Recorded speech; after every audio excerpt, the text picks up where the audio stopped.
Okay, so let me start off. I'm assuming that you guys can hear me, and I want to quickly go through a couple of things before I could start off.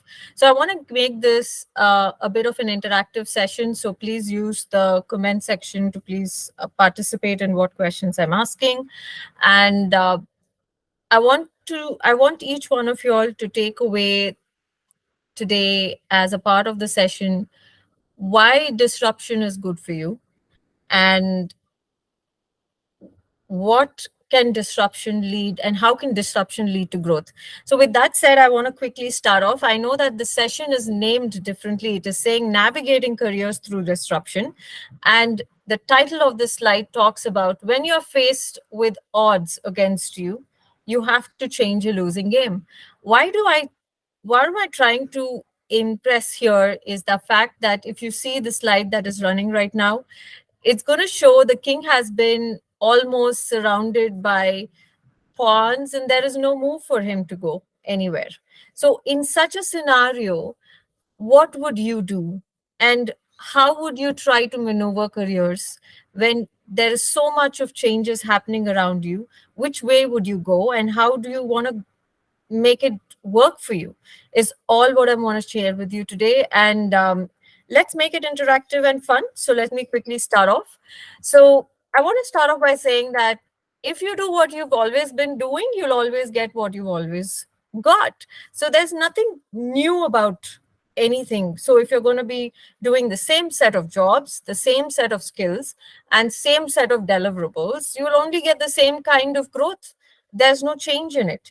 So, what am I getting at here is that if you need to see a change, you need to get into uncharted territories with knowledge enough to maneuver that system and understand, be open minded to start learning new stuff.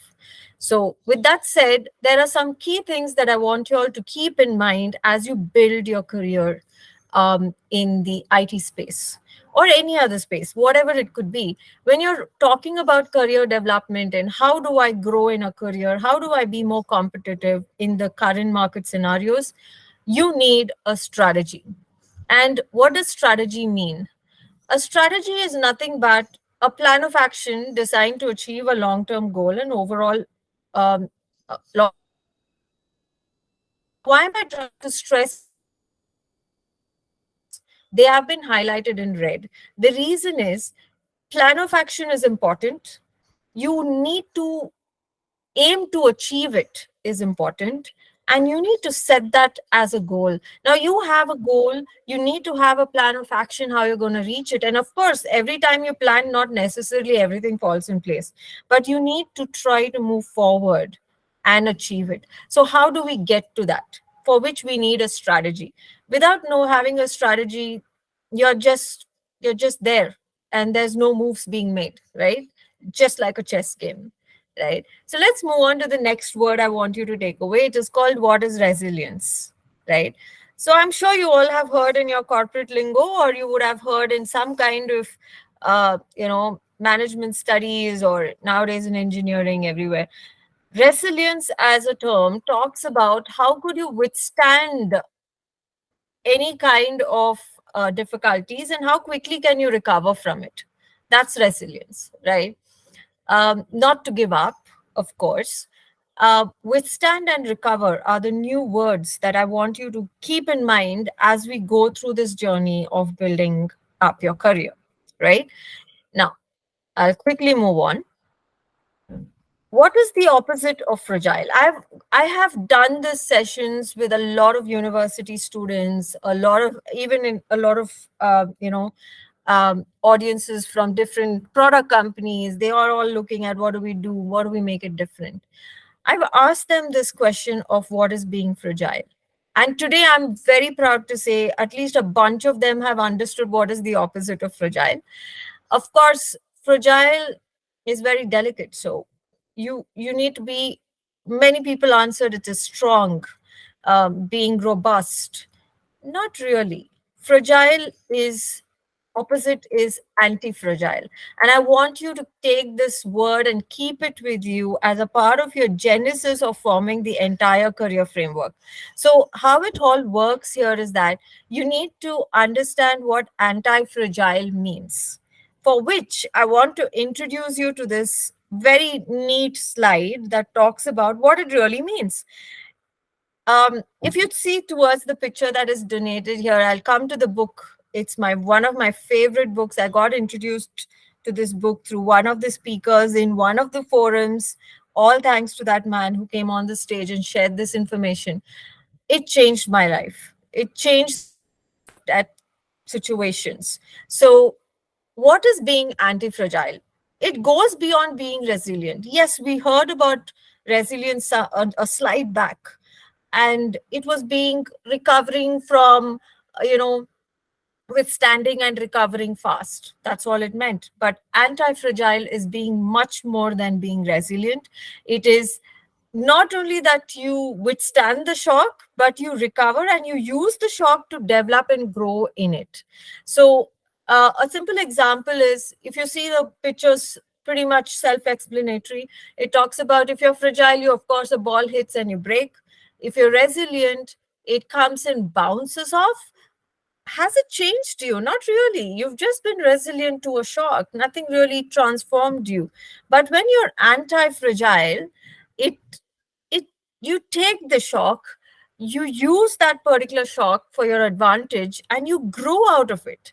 And you really know how to maneuver and take it to the best paths. So you're transformed. There's some change that has happened within you, and that is growth. So being anti-fragile would be the way of building the right career in these changing times, according to me. And one thing I want to make it very clear, all these opinions, all these points that I'm sharing are solely mine, and it has benefited me personally. This has no relevance to me talking about any organization, any market scenarios, any, you know, anything else, anything related to anyone, right? It is completely my perspective, and it has changed me and it has given me the growth I need. So with that said, let me come to this book. If you get your hands on this man's book, Nassim Nicholas Taleb, please do get it. These are some books which will really, they're like treasure trove, you know. They will change the way you think. They will give you neat examples that you're most easily able to understand and, you know, complement it with what is happening with your life today. And Anti-Fragile, Things That Gain from a Disorder, is a very good book that talks about a simple example. It starts with this saying that if you're a candle and there was a wind that came, so you have two choices, right? The wind will come and the candle extinguishes. But do you want to be the candle or do you want to be the fire? Because if you really see the analogy, being a candle, it's only processes to extinguish if a wind comes. But if you're the fire, you thrive with the wind. Wind is the best source for you to grow. So it's a two different perspectives. So that's how you look at any kind of disadvantage that might come to you, might be the right way to put it. Anything that doesn't go according to your plan is the best thing that could have ever happened to you. And I'm sure you've heard this from all your grannies and elderly people saying, oh, it's all for good. Actually, that's the truth. Anything that doesn't make it your way is actually the best thing that have ever happened to you. So you need to understand what that best thing is and be ready to open the door of the right things. So with that said, I want you to get oriented with this word called anti-fragile, and I'll go to the next slide here. So change a losing game. Okay. Now, how do I change a losing game? Why do I say this? A lot of things are not going, how do I say it's not going? I can't say that. There's not much time left for us to cope up. Now, I think the way that technology is changing, the transformations are happening, companies are racing up to the game, everybody is getting onto the cloud. All the product companies are trying to give you one service or the other. Now they're all coming into a partnership game and they're trying to do something. But ultimately, what are they trying to do? They're trying to solve a problem. And as these changes are going around, we as individuals are kind of lost today saying, okay, now which path do I take? I have chat GPT, I have AI, data science, I have cloud, I have so many options in the IT space. Which one do I go for? What is the real growth area that I can, harness today? There's a lot of confusion. According to you, you feel that you are sitting in a losing game here, right? You really don't know which way to go, and there's so much of information out everywhere, it can confuse anybody. Now, there is something that I want you to keep at the core of you before even we address how to play the game or change the losing game. To change a losing game, and my suggestion is you would need to have a strategy first. That's exactly what we spoke about. And then you would need to be resilient. No, I'm not going to say resilient anymore. It's like the gone term right now. I would say be anti-fragile. So these are the two things you have to add to your attitude towards changing a losing game. You need to have a strategy. You need to be anti-fragile in your mindset. Before, I used to campaign a lot about growth mindset. I don't do it anymore. I do say be anti-fragile mindset. That's exactly what we need today to make it successful for each one of us. Now, with that said, I want to introduce you to this personality by name Guy Kawasaki. I'm sure most of you all would have known him, I'm assuming, but a little bit of a life introduction about him is because he inspired the way we, as millennials, could think about how our forefathers or our ancestors have really put that effort to move us to where we are today. If it was not for them, we could not be here, is what he tries to elevate. And he is the guy who came up with this term like change a losing game. There's no harm in you moving out of a game that is completely blocking you in all sides and starting afresh on a new platform and doing something more big. So the life of Guy Kawasaki was where he came from a lower middle class family of in Japan, Honolulu, and he's one of the first Japanese Americans who have actually made it successful this far. Where he is the evangelist for Apple. He has been for Canva, and he has studied. He's done his masters in. US, and he's kind of made it big. Now, if you really see his history, you will be shocked at how did he make it happen.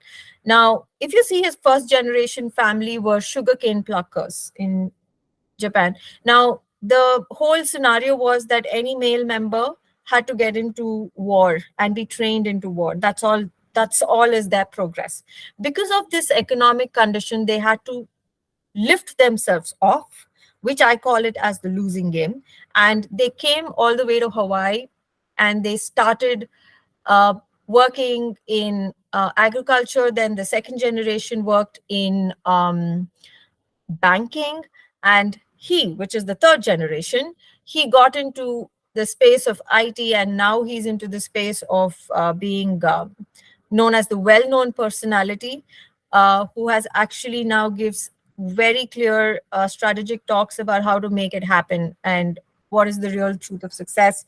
So you need to kind of get your hands onto his book and try to read how he made it this far. This is another book that I would recommend. Why did I give you this story? If his parents and his legacy did not shift themselves from that scenario of getting in, being training themselves for war, they wouldn't have found a Guy Kawasaki today who's the chief evangelist for Apple and doing such big things. He came up with the podcast and so many other great achievements that he's done today. We wouldn't have known a Guy Kawasaki today. And I think be appreciative about every disruption, every generational disruption that has come up, and give space for growth, right? So don't think whatever that happened in first generation applies to y'all. Of course it doesn't. Where I started my career to what is happening today has no connection at all. So a quick introduction to you on what exactly is another story of odds. I think I can put myself onto the table this time. I started my career as a human resource professional, trainee. drived myself into IBM. My first landed my first corporate job in IBM as a contractor, and I was into, again, of course, because I did my HR, so I MBA, and I had to kind of get into the same field. So I was in the HR department, but I didn't stop there. Slowly, steadily, I shifted a lot of business units within IBM, and thanks to all the, I mean, the great companies that I worked for, where the opportunities was to open up and go and try something new that I've not done. And I shifted my career from a core HR audit compliance into IT delivery services, literally serving IT clients and clients with IT services and taking care of their servers, their infrastructure. And I got opportunities to travel to UK and serve clients. I've then moved slowly into deploying cloud and migrating clients into cloud. And now I've come to a very big shift. I've moved into one of the top big fours. So if you really see, sky is the limit for us. And everything that you think you may not be able to do is an opportunity on its own that has come your way. And sometimes it's our mind that blocks us most of the time.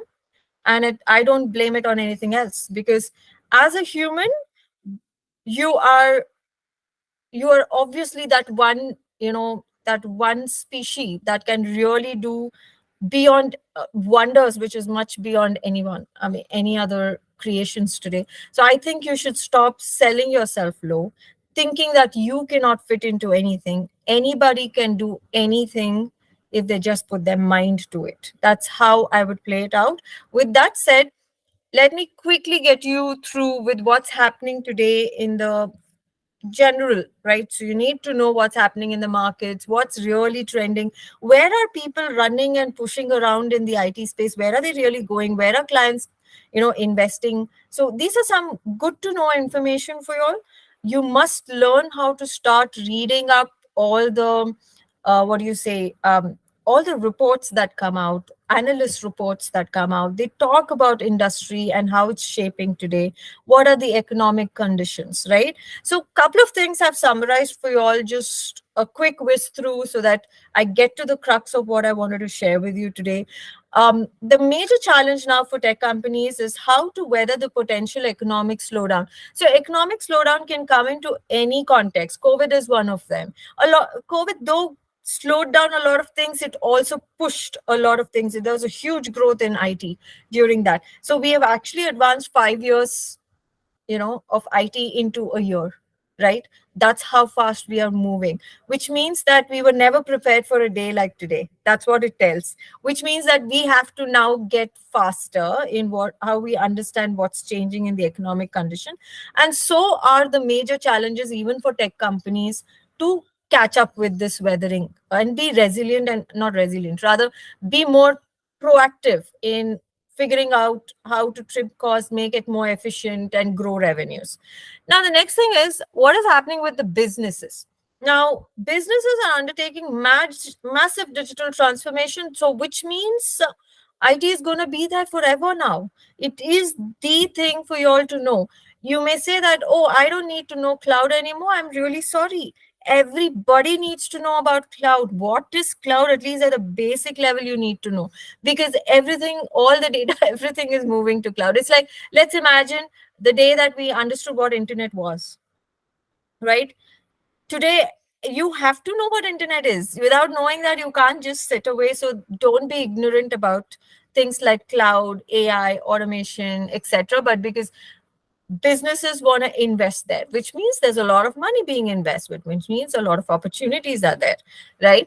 Now, the next thing is new age technology. Because of the major economic challenges, businesses want to become more digital, which also comes and puts pressure on new age technologies, which have to be flexible, agile, secure, scalable, and resilient. Now, whatever technologies that are being created by all these tech companies today have to match these parameters. That's when the investment is going to flow in. This is the basics of the basics that's going to be expected of any tech company, which also means these words that I've highlighted in red are pretty much what you need to take down and internalize how you want to build it up now, right? I'll quickly be getting on to the parts of career paths that you should be taking, and you will understand where I'm coming with all this. Now, in 2023, technology industry is struggling with uneven demands. Why is it uneven? And why is it they're looking at right sizing the skilling? Is because a lot of us have never upskilled ourselves. We were just doing what we were doing. Exactly the first slide I put there. So there is we when the company is trying to do this transformation, they're trying to match up, reduce costs and more efficient, technology on the table. Now they need to start looking at how do we fill the demand to create this work, right? To match up to the demand of the client and business and the economic condition. So their entire effort is on the workforce and the uncertainty of the global scale that they're struggling with, which eventually and indirectly tells you, please start upskilling. But to what is something that we need to define based on the current paths, right? That is going to come up, and I'll shortly tell you in the next slide. Um, Now, what is the focus? Now, all these people, let's talk about challenges, economic and technology companies, businesses, industry. What are they really looking at? All of them are focusing on modernizing their legacy IT. There's no space for legacy tools. We were talking about tools which are no more in use, and I don't want to quote a couple of them, but I'm trying to say that there's so much of transformation happening. Most of it even you could kind of gauge through it. They want to look at art, state of the art software which is very clearly done with the right engineering practices, and not even letting go of space to, from a quality standpoint. They don't want to compromise. Next, we move on to talking about reduced costs and improved compliance. Security, compliance, cybersecurity becoming eventually too important as we digitalize most of our work into cloud or any other spaces. So I think modernizing all these areas is just a rough idea for you to understand what's happening around you. Now, how do you keep a tab on all this? From where did I get all this? I read. I read a lot of analyst reports. I read a lot of Gartner reports, McKinsey reports. I keep reading because LinkedIn is a good space, and you follow certain companies, you will start seeing what is happening around you. It's so important for us today to be, if you want to be relevant, you need to be aware. You can't be ignorant. Nobody is going to tell you what's happening because everybody is going to be doing their bit to catch up. If everybody is in that space, you have to pull up your socks and be up to it. Okay.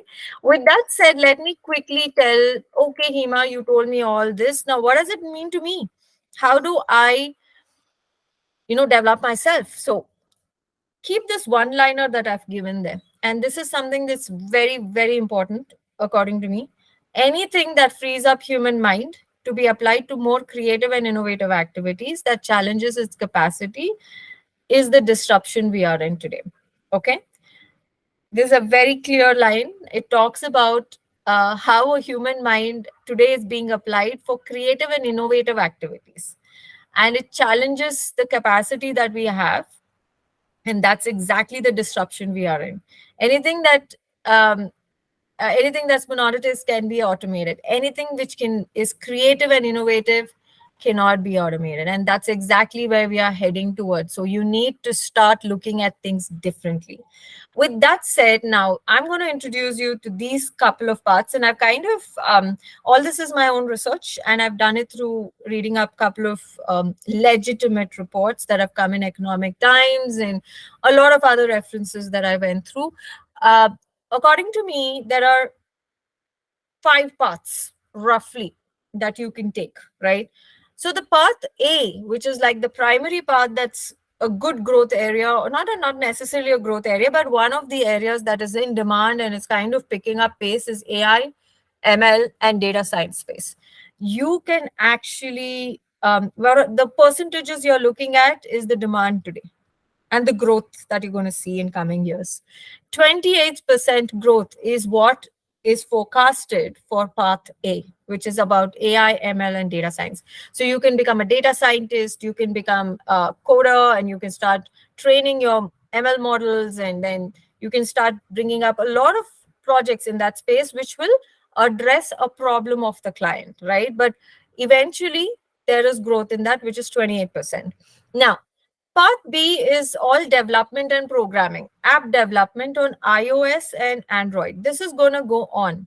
This is going to be there for sure, but the growth is not as much as AI. That's what we have seen, because app is like done by almost everybody, but there are also a lot of issues on that app space with a lot of cybersecurity and issues are there, bug fixes. It's there, but this will never go down. You will always keep seeing Android versions moving up, and development programming is a space that will never die very soon. But eventually, it could be something Path A can take over, right? ChatGPT can take over, but we are not there yet. So we'll keep that there. Now, uh, I know you're seeing Part C, which is cybersecurity. Cybersecurity has immense scope. Huge investments are going in there. Growth area for that would be like the massive one that is coming up. 35% year on year is what is expected. So if you want to start a cybersecure career in cybersecurity, just go for it. I think it's one of the best areas for people who are doing forensic studies, and you can just go ahead and start investigating career paths in that. Part D talks about cloud and multi-cloud proficiency. Please do not get stuck to one type of cloud or a product. You need to look at everything now. That's what clients are coming up. They want a hybrid model, which was PaaS, SaaS, ISaaS, everything. But now they want private cloud and public cloud. I mean, I'm sorry, I was telling something else. So from a cloud standpoint, they want to look at multiple clouds coming together on one platform, because their applications are efficient on some and non-efficient on some. So they want a kind of mixture. So the services company are coming up with stuff like that. So 33% year-on-year growth is what they are looking at. Now, Path E is blockchain and for smart contracts. And I know I'm talking about blockchain, and I know a lot of people think it's no more relevant. It may not, but please don't hush it down. 50% or higher salaries are expected for blockchain experts. There was a very good segment which was covered when I was in another university talk in Jammu, where there was an expert who came and spoke about blockchain, and the careers in that is very, very strong. So try to see if you want to invest in that, but play it smart. Network is not on a high growth area. It's there, it's just a stable space, may not be having much growth. It will become slimmer and very to the point where it's needed. Of course, there's a lot of zero touch and all that stuff which is coming in. I think you guys have to explore that, but catch up with these, right? So these are a couple of parts I would want to leave you all with. And each of them, I'm sure there's so much of material online that I don't even have to tell you what does cloud careers have, what does blockchain have. So these are the paths that I've given. I would like you all to go ahead and intervene and look at what are the various roles, what are the various opportunities. I want you all to do that investigation, but this is a good starting point for everybody. Okay, so with that, now I'm going to ask you, you're going to tell me, Hema, how are we going to do, how can I navigate? Great information. Now I'm still trying to figure out how do I get through it. Now see, this is my IP and I share it with all the students. The reason is, if anybody had shared this with me earlier, I wouldn't have needed so long to figure out that this is how we maneuver careers.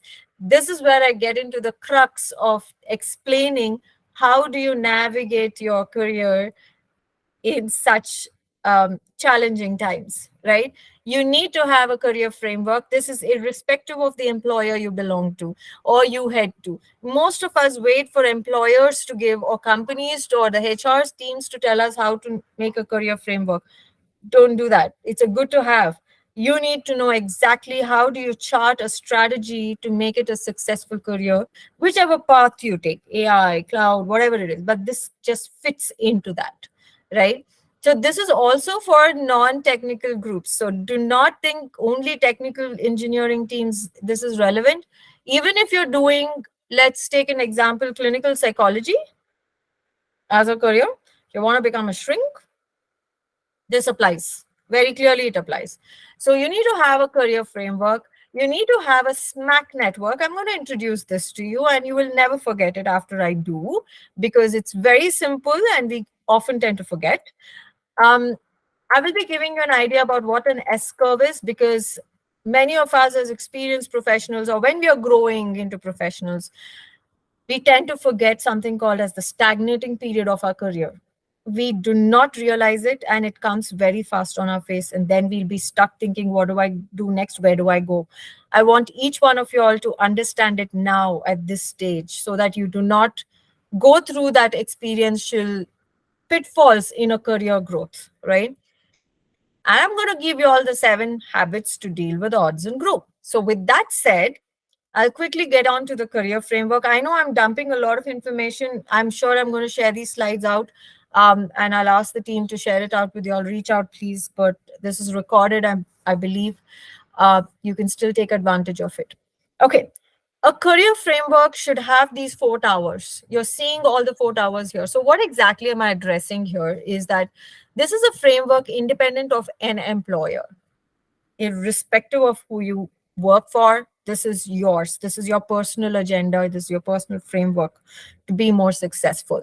So if you see on the left, you will see at entry level, foundation, intermediate, and then you go to expert. Now, here what I'm trying to tell is, apart from having technology learnings, which is you're doing your certifications, all that stuff that is coming in, learnings, you should be learning soft skills. Soft skills related to the role you want to pick in that path that you have chosen, out of which I've given, out of the 5 parts I gave. You need to have soft skills. This is exactly where a lot of us fail, because we do not know how to explain what we do, and what problems are we solving, and how are we solving. Communication skills, negotiation skills, presentation skills. How do we pitch our proposal out? How do we pursue on what we need? Everything comes with soft skills. Dealing with people, do not forget, it's not technology alone. You're dealing with people here and their minds, which is like a huge thing. So do not take soft skills for lightly. Now, as you're training yourself on this technology and the soft skills, you have to get on to hands-on experience. The hands-on experience is something that I would want you all to spend time and see. For example, you've learned something on, let's say, Azure Cloud. You've learned how to deploy something, and you've created something. Now, and you should be able to articulate what you want to do. What is the problem statement? How are you planning to solve it? Write it down, write white papers, etc. You get it.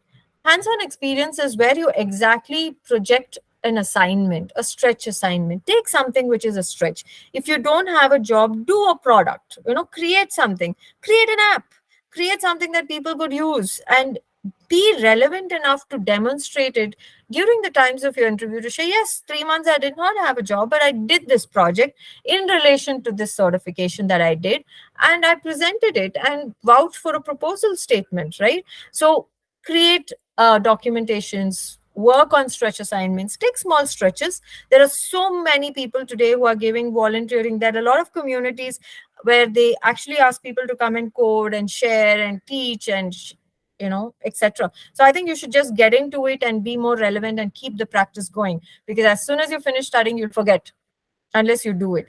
So with that said, last but not the least is give backs.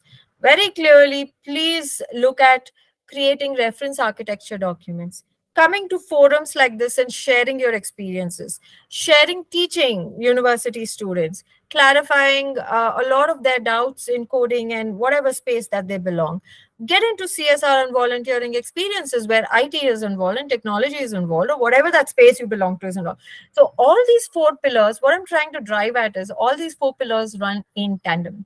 You cannot say I'll do one and not the other. All of them go together. Might be you start with technology, then the soft skills come together. They overlap on each other, but eventually all these 4 are important for you. And try to mark them down. If you're at a foundation level, I'm going to do let's take a cloud expert. I want to become a cloud architect, right? Solution architect. So I want to get all the foundation of all the 4 clouds or 3 clouds which are available and good at today. I want to look at how do I document and communicate, and how do I give them hands-on for that at that level, right? You market, your potentials are much different to another person, so you don't have to literally mimic anybody. You can take references, but do it. That's what I meant. Now, there are some questions saying, why am I doing this? Reason it out. How am I going to achieve it? You have to document it down. Where can I find the resources? Go research about it around. When will I achieve it? Very important question. When will I land all this down? Meaning you need to time it, or else you will not do it. That's how we are by nature. We never, commit to it. We'll never do it, right? So this is a framework I would want suggest everybody to look at. Now, on the right hand, extreme right, you will see SMAC network. Now, when I mean SMAC, I mean, of course, a sponsor, a mentor, A for ally, and C for coach. Now, let me make this one thing very clear. Everybody understand there's a huge difference between a sponsor and to a mentor, to an ally, to a coach, right? Don't mistake a mentor to become a sponsor. So what has happened these days is that a lot of people who ask for mentoring, you mentor them, they say, can you help me with a job? Sorry, mentors don't do that. They only advise you how to construct yourself up. So let's go one by one. So let's go from the sponsor downwards, because it's important for you to understand who is who. A sponsor is a person who is not necessarily watching you throughout your lifespan. He would have come or she would have come in contact with you for a very brief period of time. And that brief period of time, that 30-second elevator pitch, whatever that you've done, would have inspired them to invest on you. Okay. So having sponsors are very important. How do you know one person is a sponsor? You'll obviously not know until they come and reach out and offer you a job. Of course, they won't. You will not know. But you should make sure you are professional. And when you have the opportunity, put your best self forward and make sure that you do the right things. You are observed by what you do more than what you say. Okay. So actions are really the ones that speak louder than words. Your projection, your personal branding, your networking is in that space, is where the sponsor watches you. Okay. LinkedIn is a fantastic place for you to demonstrate your skills professionally. Please use that. Now, coming down to mentors. Okay. A mentor is somebody you reach out to in the area of that expertise. For example, in technical area, I wanted to understand Azure. I want to be a solution architect. I'll go and figure out a person who is a solution architect or he's a distinguished engineer. I'll go and ask and see, I want to do this. How do you think I should put this across? This is what ideas I have. These are the questions I have if I have to become that person. He can advise you. He'll not feed you with a ready-made answer, or he's not going to answer all the questions. He's going to probe you to do more research, come back to him, and he'll help you understand the path that you're getting into. But doing the do is yours. Going to the mentor and catching up and making sure that discipline is there where you catch up and keep updating is yours. You want to do it, he's there to help you, but not in the sense of doing the do, but advising you. Be careful about that. Now let's come down to an ally. An ally stands up for you very clearly, as it says. That person is a very subtle supporter of your vision and your mission. Okay. And he's most of the time he is there when you are speaking the right thing and wanting to achieve a right thing and you want to do it. So with a lot of very subtle way, you will find allies around you. DNIE, male allies, all these things are there today. But there are allies who believe in your vision. Okay. And they stand up and they're quite supportive to help you achieve it. Not necessarily doing the do, but they're just there with you, right? To help you in whatever context it is. But they raise the voice, they are there with you. Now, last is not the least, it's the coach. Coach listens to you and gives you a very prescriptive A to B, B to C, C to D actions. Okay. And that's only for a very specific specific task oriented, not necessarily vision and mission and, long term, very short term. Now, you might ask me, Hima, so out of these four people, who is the best? Let me be telling you, or who do I need the most? You need all of them. I have at least 6 to 7 mentors of my own outside of my regular company, my network, right? I have them. I keep in touch with them. I have allies like yourselves and a lot of people who stand up to what I share, what I speak about, and they're there. They support. I do go out to coaches for specific tasks, and I know they are subject matter experts and they just know the right thing to do. Financial advisor is one good example for. Coming down to sponsors, I'm blessed to have a lot of leadership who I've worked with. Great sponsors are there, and a couple of them surprised me as well. Some of them I didn't even know they were looking at my work, but I felt very fortunate. Sponsors are there today. They are not, please don't mistake them as godfathers and godmothers, please. It's very wrong terms now. You cannot do that professionally. Sponsors are people who are willing to invest money for your skills specifically, nothing else. No favoritism, nothing. It's your capability on the table that they're willing to invest for. Okay. And I think this framework is very critical for everybody in any field you take: HR, psychology, IT, anything, management, any field you take, this is going to be required for you. Okay. So, with this framework, I want to introduce you all to this something called as the S curve. This is a busy slide, but I'm not going to spend too much time. I will leave this for you all to read. I picked this information up on one of the product management. I know a lot of people would have done product management work. You would have seen the S curve. I'm applying this simply onto the career, right? You see an S from curve 1 to curve 2 to curve N. What I'm trying to explain here is that if you are a young graduate, got the first job, there'll be slow growth and suddenly there'll be a dramatic growth because you would have learned a year or two, you would have learned it up. So give yourself 5 years, okay? I'm going to break it into 5 years because that's more logical. So what I mean by an S curve is you see an S. So you start slow. About a year you take to understand the role, understand the company, understand what job you're expected. You're learning, you're just learning.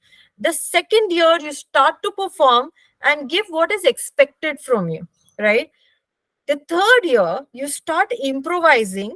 You are almost like an SME. You want to give something more than what you're seeing, so you will make it more better. Then that is a dramatic growth area. So the third year onwards, fourth year onwards, great.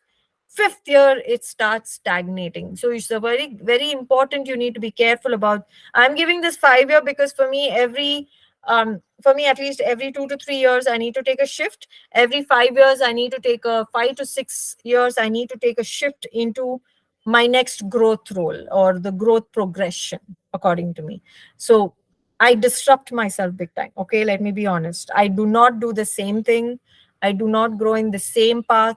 I disrupt my career, move into a space that I've not done before. And my journey, if you see my LinkedIn profile, you will see me doing different things over the past 18 years. So the slow growth area starts exactly on your fifth year. And there are very fine chances. And we, as experienced people, don't realize we get very comfortable. Oh, everybody's praising my work, so I'm good. You need to start seeing what you're not good at that time, not feeling, keeping your ego happy and saying I'm good at, and you stay there, because that is your first trip to stagnation. And it's a trap, I'm telling you, because I'm seeing a lot of people, not to quote age or not to quote the time, same role, same band, same work. I have moved on beyond them, right? They're there. They're just there. You might just question why. Because they've never realized that disruption is important for them. They never realized that they should shake it up and move and do something they've never done before. They have never taken the risk to, it's okay to fail. They have not accepted failure yet. So there are risks. If you see early stage, mid stage, late stage, if you see that the biggest risks are all written down there, there is risk. But what is life if you don't take risk? You have to take it. And eventually, let me tell you very clearly, if you are in a position that you are solving a problem, you are relevant. Simple. You are relevant. You solve a problem, simplify solutions, and make it cost effective. You are damn relevant. You can survive in any role. You need to have that agile, anti fragile mindset to grow. Okay. This is the S curve, and this is for all the young uh, achievers who are going to become our next gen leaders, and also the existing experienced individuals who have to take a plunge into doing it. I moved out from a services industry into consulting firm. It's important to do it. I have no knowledge about certain things, but still, it's the best thing to do. Where can you be? What do I say? Growth comes with you being uncomfortable. Okay, let me put it that way. That way, you will make the shift. So, this is the S curve journey that I wanted to give you all. Now, coming down to quickly to my nice 7 habits, I would love to share with everybody. Quick one, solve problems. You have to be in any work you do, you should be solving a client's problem. Okay? That's what's going to be irrelevant today. Next, simplify complex solutions. Today, I've seen a lot of people giving solutions which so complex, it's like you just can't get through it. Even execution is so important, impossible. So we are looking for people who can simplify it and make it more easy and consumable, right? So look at that. Event plus a response is equal to outcome. I think this is very, very many people have used, a lot of speakers keep using about this. What it means is an event occurs, a response, you give a response to the event, and that response, which is in red, is under your control. Event is not under your control, outcome also is not under your control. So respond to anything that happens in your life, at your work, personally, the best of your capacity. And don't regret about it. Do it. Don't look forward for outcomes as successful or failed or anything. Outcomes is outcomes. Results are results. You responded, you should be very confident about that with best of your intelligence and intellect. Next is enjoy opposition and feedback. This is a very, very, I love this because not everybody likes feedback, no? Not everybody enjoys people giving them so-called constructive feedback also. They don't like it. They don't take it in the right spirit. That's the problem here, right? So we need to be careful about that and see any opposition or feedback is the best thing that could ever happen to you, because that's what's going to shift the S curve for the next successive growth. Okay, so opposition in a meeting room, if you have somebody not willing to accept your idea, I would take him or her out for a cup of coffee in my cafeteria for sure, professional surroundings, and surely have a discussion to understand why he or she felt that way, because their perspectives are very important for me. It's not because they oppose the idea. They have thought about something that I have not thought about, and their inputs are very important. So instead of ignoring them, they should become your best friends. So please enjoy opposition and feedback. Take it with a pinch of salt, but it's the right thing to do at this stage of careers. Um, Spend time on things that give you higher returns. Spend time of things like this, where you learn something, and binge watch Netflix for sure, but ensure that you have invested certain amount of the time in a day to something where you've learned a new skill, where you are upgrading yourself, where you learn something new that you never knew about. That's what we are all about. That's what's going to open up your horizons today, right? Um, Last but not the least, I think I have one more to go, but get uncomfortable with predictability. There was a time in my career where I could really know the next two sentences as well, what's going to come out from the client, or what my manager would say, or what I'm going to say, what that person is. I could predict the situations like that. I used to feel nice. Wow, I know everything. But let me tell you, that is another part where your stagnation starts. If you can predict everything, you need to shift that role. That's not the place you have to stay. So you should become uncomfortable that I can predict everything. I know so many people. My network is so strong. I can get things done. No, you should get into a place you have no idea who is who. How are you going to work things out? That is your place for growth. Okay. Last but not the least, just trust yourself. Each one of y'all have something that the other doesn't have. I am a big advocate about that. I appreciate everybody I meet because they inspire me in some way or the other to lead a better, purposeful life, right? So you need to know, first of all, you need to tell yourself that you're good. then the world will start looking at it. Don't look for validations outside. There's no point. They are all busy in their own problems and deals. What will they sit and talk about what you are good at? You need to be giving yourself that confidence that you can move on with what you have. Trusting yourself is the ultimate thing for you to embrace change and be constructive. This is my favorite slide, so I keep giving this to all my students, all the audiences who I meet. These are my three favorite books. Deep Work, it talks about how to learn anything by uncluttering your surroundings and just focused learning how to do it. It's by Carl Newport. Please do get your hands on that. Please do buy it. Atomic Habits, I think a lot of you have this fantastic book, talks about how to build good habits, and even a small habit a day changes you remarkably. Then Failing to Succeed, this I was lucky to hear him talk on the platform, Mr. Vaidishwaran, and he speaks about how failing to succeed, how failures make up a person to be successful. So he says, if you see a successful person on top, be rest assured he's failed a zillion times before he reached there. And let me be honest, if you really need good mentors, you need mentors with depth and not at a shallow level. Don't go for successful, what do I say, designations or fancy designations.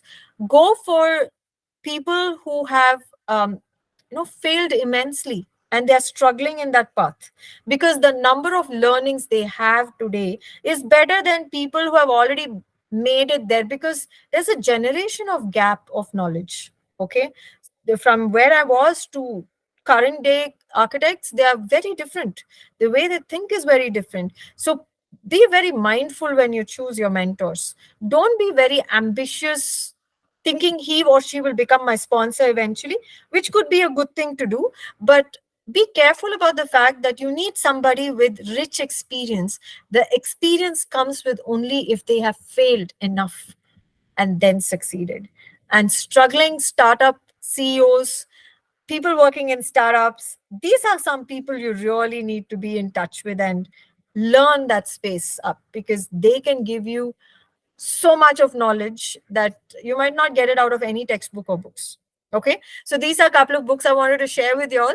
With that, this is my what do I say, I'm sorry, this is a little old one, but this is my LinkedIn. You can get connected with this. You can reach me for any questions or queries you have.